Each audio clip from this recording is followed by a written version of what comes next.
Well, thank you guys so much for taking time to speak with me today. I know that it's probably been a really busy day, so I definitely appreciate your time, all of you guys.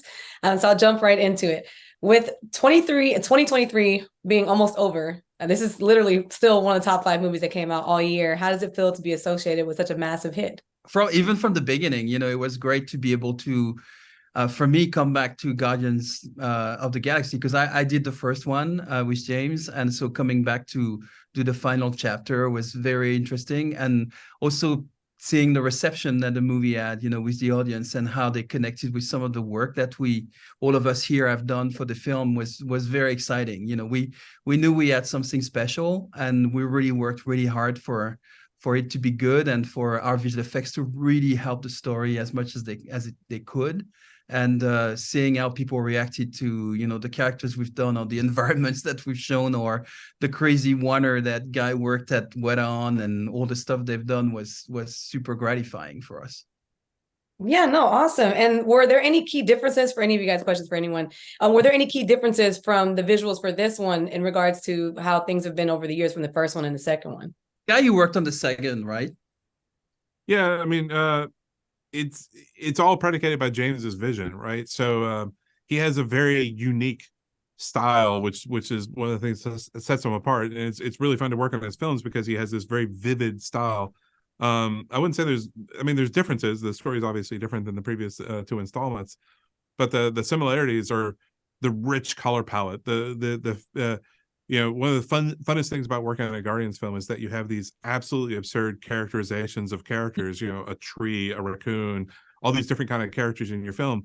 But then he pours so much heart and soul into the writing and into the performance of the characters that you end up with something that your mind, your white blood cells almost want to reject, but at the same time they just totally embrace because they love it. It makes for this very fun thing to work on, is pulling all these pieces together into this sort of unified grander whole. And that's something that sort of is stuck between all three installments. Well, yeah, since it has, and since we'll piggyback off that same question, so it has not just been a year or two, but it's been a whole decade. Has there been any technology or anything that has possibly made it easier now, a whole 10 years later, putting this film out versus the others? Well, I mean, actually, Alexi, you can talk about that, because Alexi worked at Framestore on the show, but the Framestore actually was working on the first film, and they kind of created Rocket for us. So obviously, I'm sure technologically wise, I mean, I know it's changed a lot since the first film.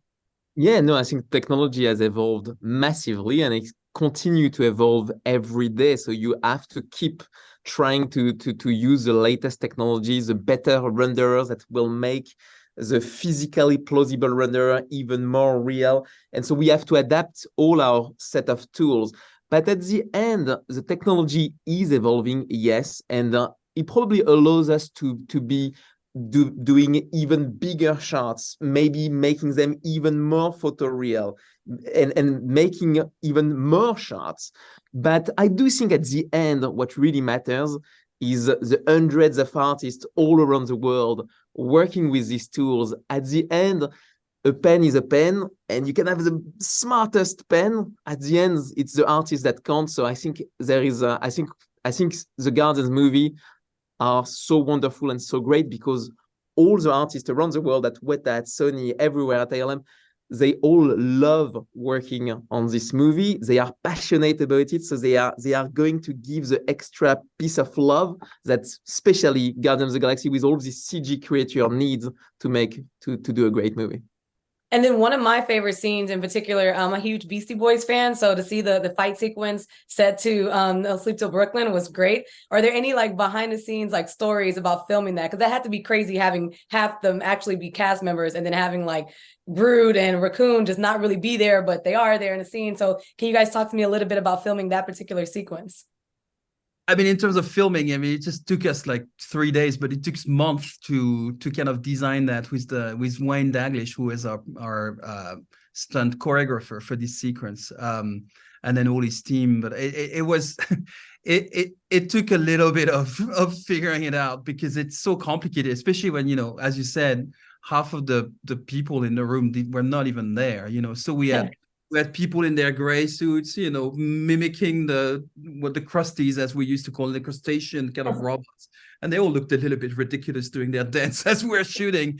But it was just like a super complicated scene that we had to really divide into beats. You know, there was even a moment I remember that there was something about the availability of one of our actors, and the first AD comes to see me and he says, "So Steph, we can't have that person on that day, so we might have to shoot not in order."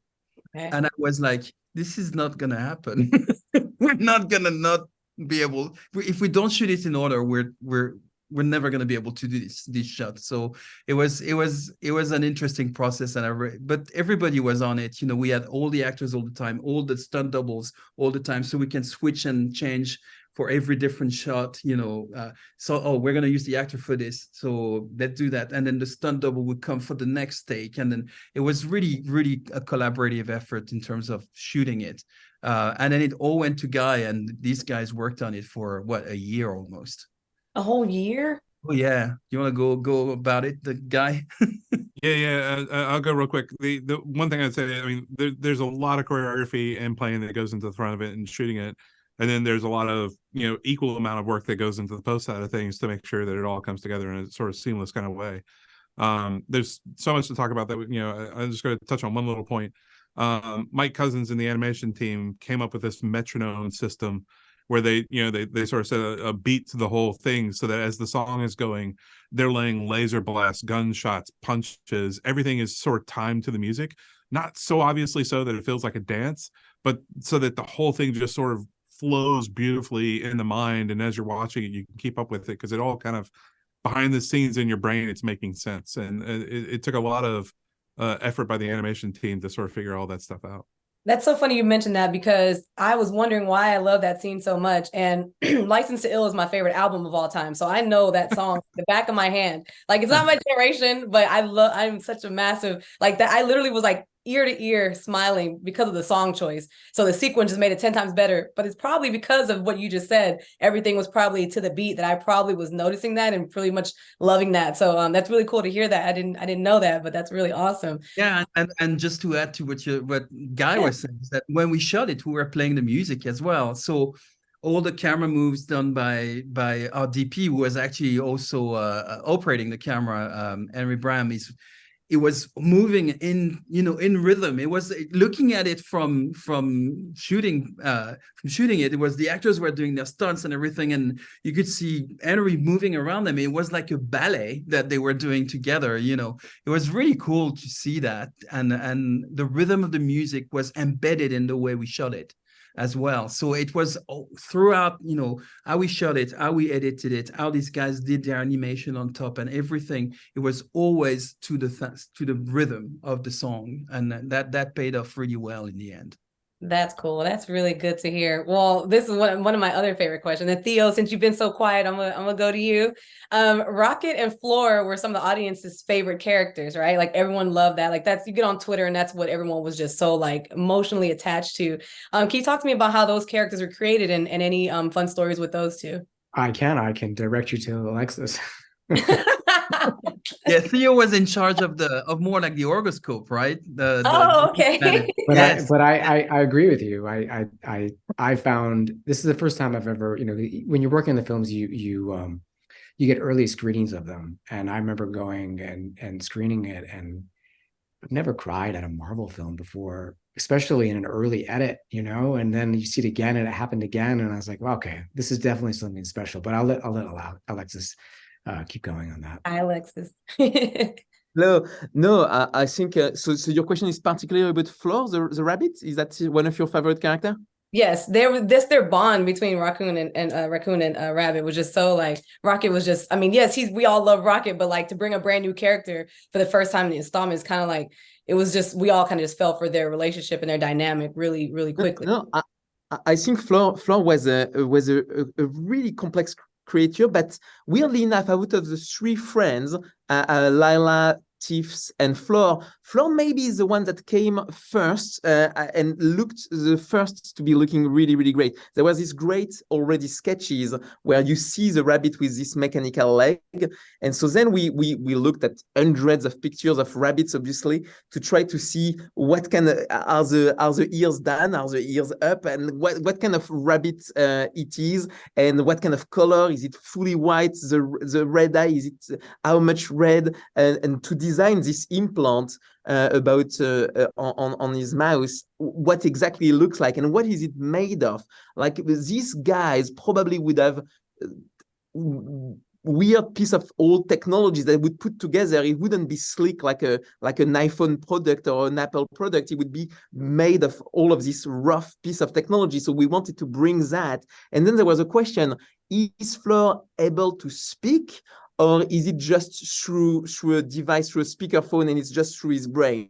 So James Gunn had the answer, obviously, and he said, no, of course he's not able to speak. It's through a device, and it's just a speakerphone that's able to speak. So we had all of this research to make Fleur the characters that we know, and then of course what bring the Fleur to life is the actress playing Fleur. I think she brings a lot to the party, because the way we animate, of course, it's a rabbit on spider legs, so we can't mock up completely the performance of the actress. But I think the facial, the emotion, the voice, everything, it's all about the actress as well. And then there is a lot of research, because is the rabbit moving like an insect with all this mechanical leg, or is it moving more like a rabbit? And I think there is a bit of both. So I think it's a lot of research to make this character. And then the interaction with Rocket, it's a lot of love from a lot of animators trying to find the right connection between the two characters. Well, it definitely worked. I think that was part of the bigger picture, was that it wasn't just like one story they were watching with Star-Lord and whatnot, but we were just so invested in the whole film and all the characters. So thank you guys so much for speaking with me today, because this was one of my favorite films.